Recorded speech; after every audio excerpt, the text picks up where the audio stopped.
davrda pul to'la. Ba'zan bir bolaning yig'isi butun bir oilaning ichida yillar davomida yashirib kelingan yolg'onlarni bir zumda uyg'otib yuboradi. Bu ovoz kichkina, ojiz, hech kimga zarar keltirmaydigan bir tovush bo'lsa-da, uning ortida turgan katta odamlarning yuragi allaqachon parcha-parcha bo'lib ketgan. Ba'zan esa birgina beshik atrofida turgan odamlarning asl yuzi.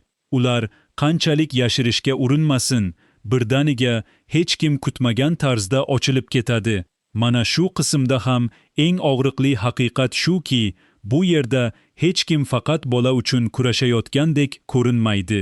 Kimdir o'z vijdonini qutqarishga urinmoqda, kimdir yillar davomida yo'qotgan hukmini qaytarib olmoqchi, yana kimdir esa kech bo'lsa-da qalbida to'satdan uyg'ongan mehr bilan o'zini yangidan tanib qolmoqda. Eng dahshatlisi shuki, bu kurash endi oddiy talash emas. Bu endi sevgi, rashk, onalik, erkaklik, sha'an va gunohning bir-biriga chatishib, ajratib bo'lmas holga kelgan nuqtasiga aylanib ulgurgan va bu chigal tugunni endi hech kim osonlikcha yechib bo'lmaydi.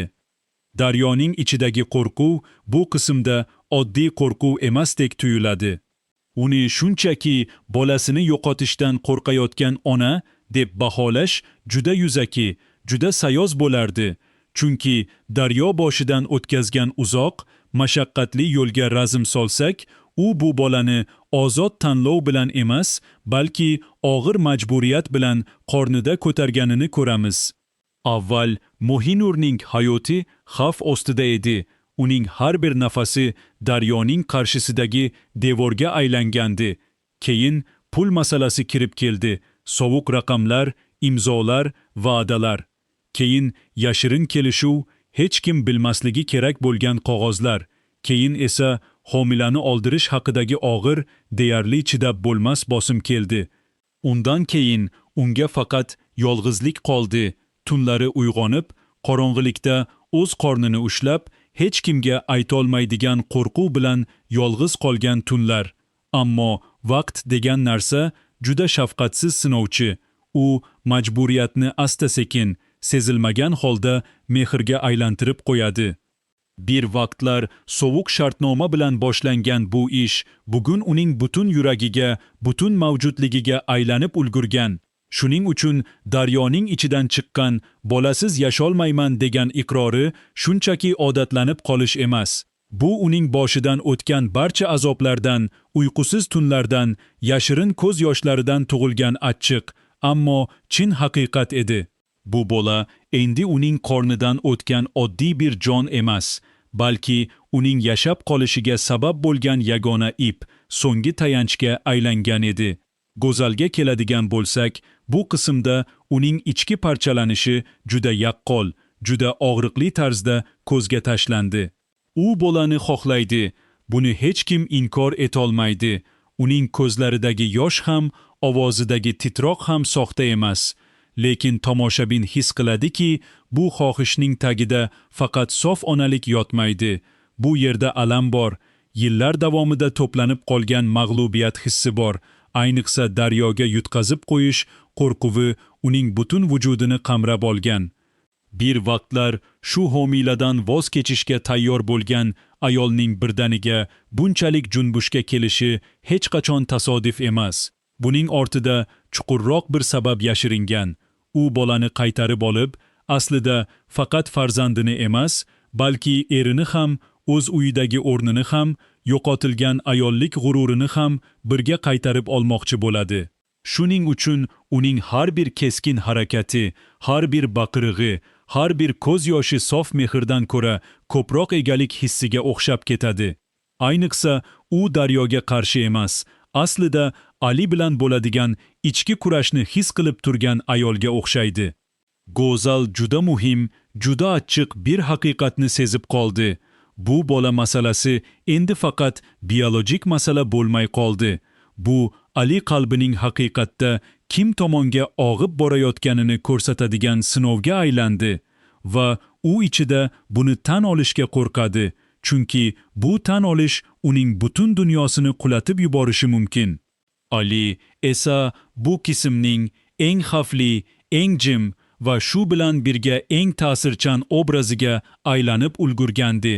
Chunki u baqirmaydi, ochiq tahdid qilmaydi, ovozini ko'tarmaydi, lekin aynan uning bosiq jimligi katta bir burilishni sekin-asta, sezilmas tarzda tayyorlab borayapti. Uning go'zal oldida aytgan gaplari juda og'ir, juda vazmin, juda o'ylangan edi. U bolaning hozircha daryoda qolishi haqida gapirdi. Hatto boshqa yumshoqroq, kamroq og'riqli yo'l topishni ham o'ylab ko'rdi. Bu oddiy sovuq pragmatizm emas edi. Bu erkakning qalbi biologik haqiqatdan ham ustun bo'lgan chuqurroq, insoniy haqiqat bilan to'qnashganidan dalolat berardi. U ichida bir narsani juda yaxshi angladi. Bu bola qog'ozda yozilgan mulk emas. Bu tirik, nafas olayotgan, kulib va yig'lab yashaydigan jon. Uni ko'targan, qonidan, uyqusidan, qo'rquvidan, butun hayotidan bergan ayolni endi chetga surib tashlash unga ham vahshiylikdek ko'rina boshladi va bu fikr uni kechalari uyqudan mahrum qilardi. Go'zalning eng katta fojiasi ham aslida shu yerda edi. U erining qo'lidan sekin asta chiqib ketayotganini na Daryoning so'zlaridan, na advokatning hujjatlaridan, balki aynan Alining ko'zidagi o'sha sovuqlikdan, o'sha uzoqlashib ketgan nigohdan sezdi. Bu qismdagi mayda, ko'zga unchalik tashlanmaydigan detallar ham juda muhim ahamiyat kasb etadi. Masalan, Go'zalning marhuma qaynonasining ruhi bor deb qo'rqib o'tirishi oddiy, ahamiyatsiz epizod emas. Bu uning ichida hech qanday tinchlik qolmaganini, vijdoni allaqachon g'ovlab ketganini ko'rsatadi. Gunoh hissi, o'tmishdagi og'ir qarorlari, o'z vaqtida qilgan zulmi va endi qaytib kelayotgan achchiq haqiqat uni asta-sekin, tinimsiz ichidan kemirib bormoqda. U tashqi ko'rinishda tajovuzkor, keskin, hukmronlik qiluvchi ayoldek tuyulsa-da, ichkarida allaqachon sinib bo'lgan, parchalanib ketgan ayol edi. Yana bir muhim, nozik detal, Ali Daryoning uyiga kelganda bolaning yoniga ehtiyotkorlik bilan deyarli nafas olishdan qo'rqqandek qadam tashladi, lekin uni zudlik bilan tortib olishga shoshilmadi. Bu juda nozik, ma'noli belgi edi.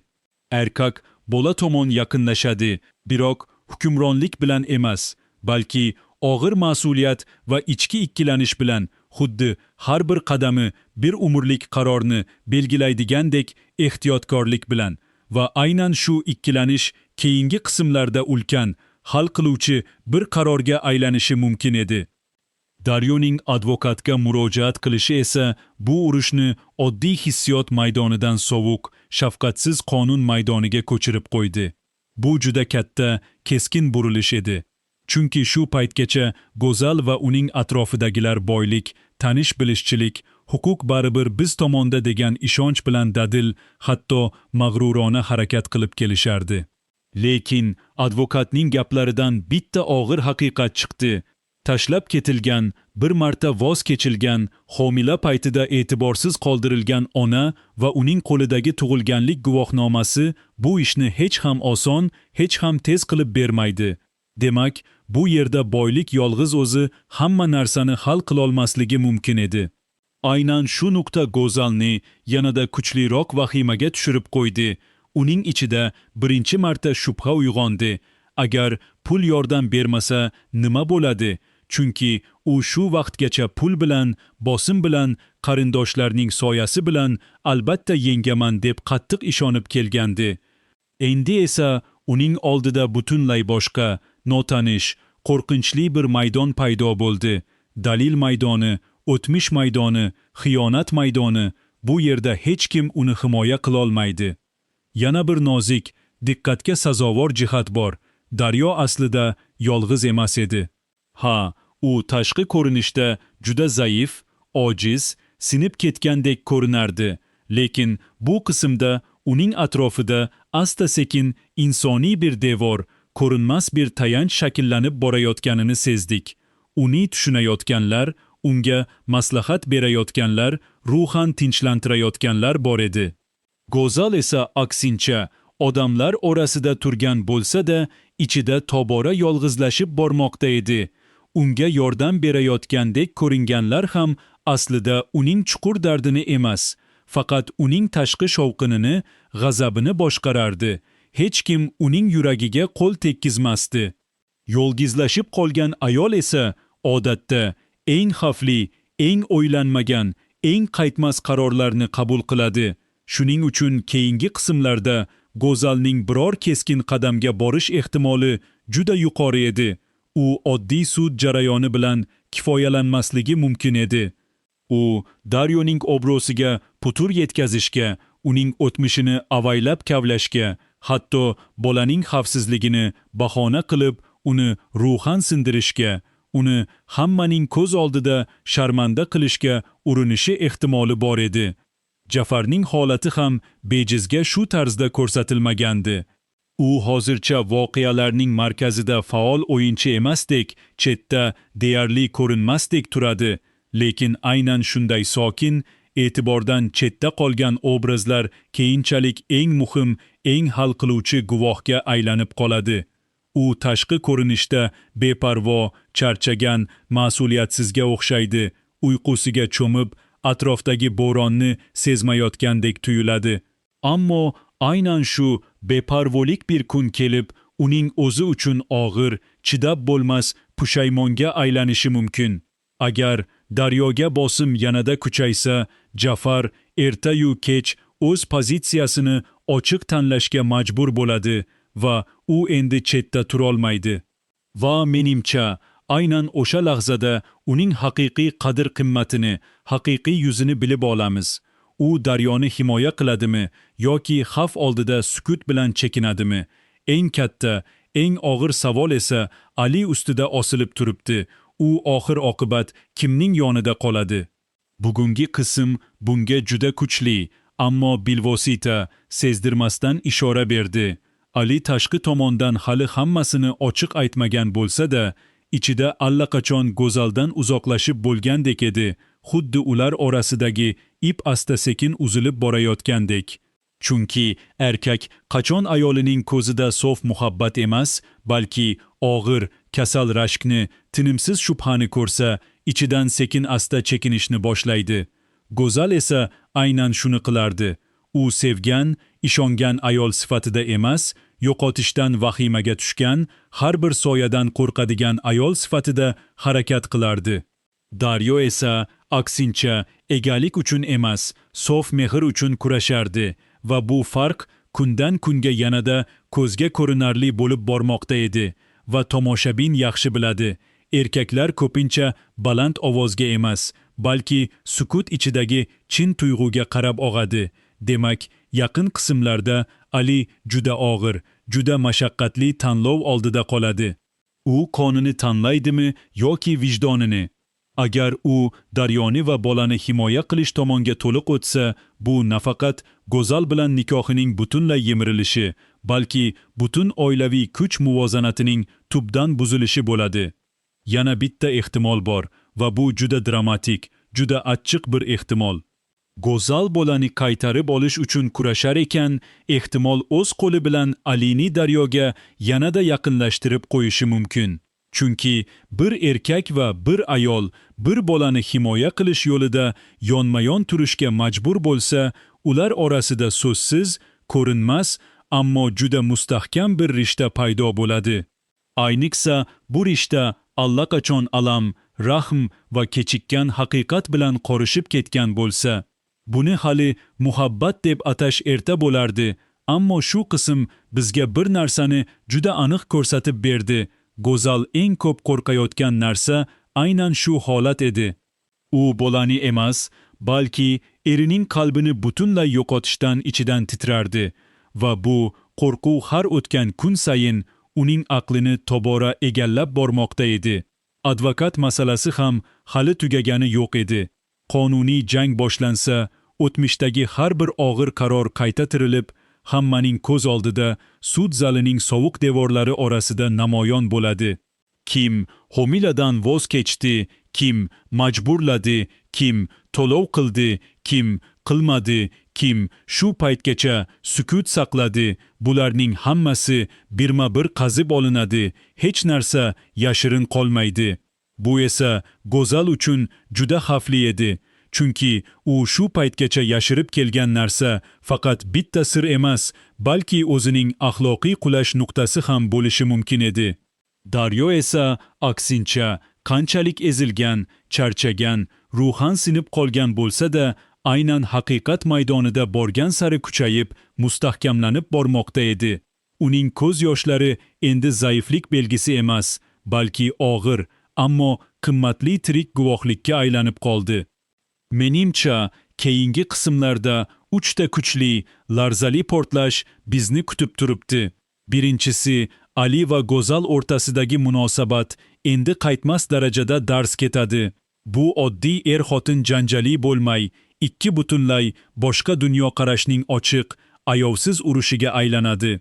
Ikkinchisi, Daryoning onalik huquqi nafaqat hissiy, balki huquqiy jihatdan ham kuchayib boradi va bu Go'zalni yanada tajovuzkorroq, yanada beqarorroq qilib qo'yadi. Uchinchisi, ehtimol eng og'riqlisi bo'lishi mumkin. Bola atrofida davom etayotgan bu jang kimnidir mutlaqo sindirib, chil-chil qilib tashlaydi. Bu Go'zal bo'lishi ham mumkin, Daryo bo'lishi ham mumkin, hatto Ali ham bo'lishi mumkin. Chunki bunday og'ir, ayovsiz kurashlarda g'olib bo'lgan tomon ham baribir nimadir yo'qotadi. Hech kim butun holida chiqolmaydi. Shu sababli bu qismni shunchaki bola oxiri kimda qoladi degan sodda savol bilan yakunlash juda kamlik qiladi. Az, chuqur savol butunlay boshqa. Bu bolani bahona qilib kimning haqiqiy yuzi ochiladi? Kim sevgini emas, shaxsiy nafsini tanlaydi? Kim kech bo'lsa-da odamiylik tomonga qadam qo'yadi va kim endi hech qachon ortga qaytolmaydigan bir qaror qabul qiladi? Chunki beshik yonida boshlangan bu kichik titroq hali butun uylarni, butun taqdirlarni qulatib yuborishi mumkin. Eng dahshatlisi esa, endi bu voqeadan keyin hech kim avvalgidek bo'lib qolmaydi. Na Daryo, na Go'zal, na Ali, na Jafar. Ularning har biri bu jangdan boshqa odam bo'lib chiqadi va o'sha yangi odam kim bo'lishini hozircha hech kim, hatto ular o'zlari ham aniq bilmaydi.